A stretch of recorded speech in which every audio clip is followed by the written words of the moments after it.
Неолитът е период от човешката история, обхващащ времето от 8000 до 4000 години преди новата ера. В този етап от развитието си, хората не само са овладели земеделието и животновъдството, но и са започнали да изграждат свои вярвания за света и космоса.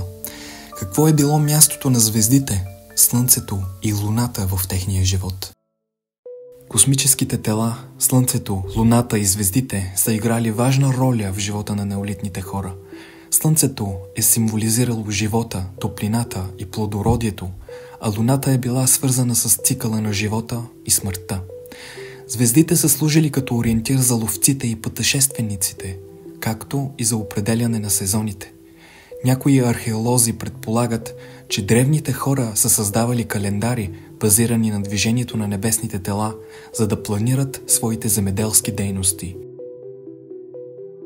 В България и други части на света са открити мегалитни структури, които вероятно са свързани с космическите вярвания на неолитните хора. Местности като Белинташ, Каменната сватба и Мадарският конник крият символика, свързана с небесните тела. Тези обекти може да са служили като места за наблюдение на небето или за извършване на ритуали. Учените смятат, че ритуалите са включвали молитви за плодородие, защита и хармония между хората и природата. Днес много от космическите вярвания на неолитните хора остават загадка.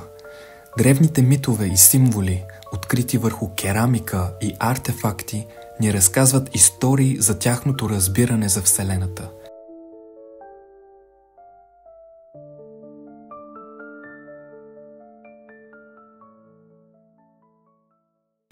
Те са виждали света като място, където хората и космосът са свързани в едно цяло. Космическите вярвания на неолитните хора ни напомнят за началото на нашето пътешествие към разгадаването на Вселената. Те са първите, които са погледнали към звездите с въпроси и надежди. Днес, хиляди години по-късно, ние не само наблюдаваме звездите, но и ги достигаме.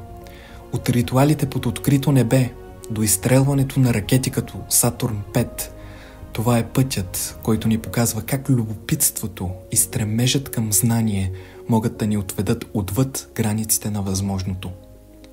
Човечеството винаги ще гледа към звездите, както някога, така и днес.